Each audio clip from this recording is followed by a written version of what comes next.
À Hong Kong, des manifestations géantes ont poussé la chef de l'exécutif à présenter publiquement ses excuses. En cause, un projet de loi très controversé. C'est ce que l'on va voir dans ce nouvel épisode des Échos du Monde. Et on part dès à présent en direction de Chine, retrouver notre correspondant sur place. Bonjour Frédéric. Bonjour Olivier. Des manifestations ont eu lieu à Hong Kong ces derniers jours. Plus de 2 millions de personnes sont descendues dans la rue dimanche, selon les organisateurs, pour protester contre un projet de loi qui prévoit des extraditions vers la Chine. Frédéric, que contient précisément ce projet de loi ? Oui, c'est un projet de loi qui, vous l'avez dit Olivier, vise à autoriser les extraditions vers la Chine continentale, mais aussi vers Macao et Taïwan. Il se trouve que Hong Kong dispose déjà de conventions d'extradition avec une vingtaine de pays, mais pas avec la Chine continentale. Alors en février dernier, Carrie Lam, la chef de l'exécutif de Hong Kong, a décidé de modifier la loi sur les extraditions, mais assez vite, ça a suscité pas mal d'inquiétudes dans la population qui a craint un renforcement du contrôle de Pékin. Ce qui est à noter notamment, c'est que le milieu d'affaires s'est très vite inquiété de ce projet de loi, craignant que Hong Kong finalement ne soit plus une base sûre pour aller faire des affaires en Chine. Un des atouts de Hong Kong qui fait que les entreprises internationales s'installent à Hong Kong, c'est son état de droit. Et les milieux d'affaires finalement ont eu peur que le projet de loi ouvre la porte à des extraditions arbitraires et que les hommes d'affaires ont eu peur de se retrouver à la merci finalement du système judiciaire chinois dont on connaît l'opacité et qui est sous influence du Parti communiste. Alors face à ces inquiétudes, le gouvernement de Carrie Lam a effectué des aménagements au printemps, a notamment réduit la liste des motifs d'extradition, mais ça n'a pas suffi. L'inquiétude est montée dans la population, voyant une nouvelle tentative de Pékin pour empiéter sur ses libertés. Et suite à ces manifestations, vous l'avez dit Olivier, Carrie Lam a présenté ses excuses sans pour autant démissionner, et ça a continué à alimenter la fureur. Effectivement, la chef de l'exécutif qui s'est exprimée lors d'une conférence de presse, on l'écoute. I personally have to shoulder much of the responsibility. This has led to controversies, disputes, and anxieties in society. For this, I offer my most sincere apology to all people of Hong Kong. I have announced that we will suspend the legislative exercise, and immediately that afternoon, we put a stop to the legislative exercise by informing the Legislative Council that the bill will no longer proceed to second reading debate.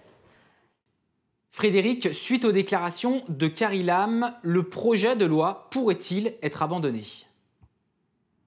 Oui, clairement, c'est pas dit comme ça par Carrie Lam ni par Pékin qui tient les ficelles du pouvoir politique à Hong Kong, mais clairement, on se dirige vers un enterrement du projet. Carrie Lam l'a assez clairement laissé entendre mardi lors d'une conférence de presse où elle a dit que s'il n'y avait pas de consensus rapide sur le texte, il n'y aurait pas de texte. En 2003, il s'était passé exactement le même scénario. Il y avait eu des centaines de milliers de Hongkongais qui étaient descendus dans la rue pour s'opposer à un projet de loi sur la sécurité nationale et le pouvoir pro-Pékin avait alors suspendu l'examen du texte. On ne l'a jamais revu depuis. Malgré tout, on voit que cette suspension n'a pas convaincu la population de Hong Kong qui est massivement descendue dans les rues dimanche dernier. Olivier, vous l'avez dit, avec 2 millions de personnes dans les rues de Hong Kong. Je veux souligner 2 millions, c'est colossal. La ville de Hong Kong, c'est un peu plus de 7 millions d'habitants, donc plus d'un quart des habitants sont descendus dans la rue malgré l'annonce de la suspension du texte pour demander son retrait total et pour demander également la démission de Carrie Lam. Et justement, une autre figure s'est exprimée, le militant pro-démocratie Joshua Wong, libéré de prison quelques jours plus tôt et qui estime que les excuses ne sont pas suffisantes. 2 days after the rally, what we realized is Carrie Lam just chose to say sorry and that's all and totally ignore the request of Hong Kong citizens. After 1 million people joined the rally, it resulted in the announcement of suspension.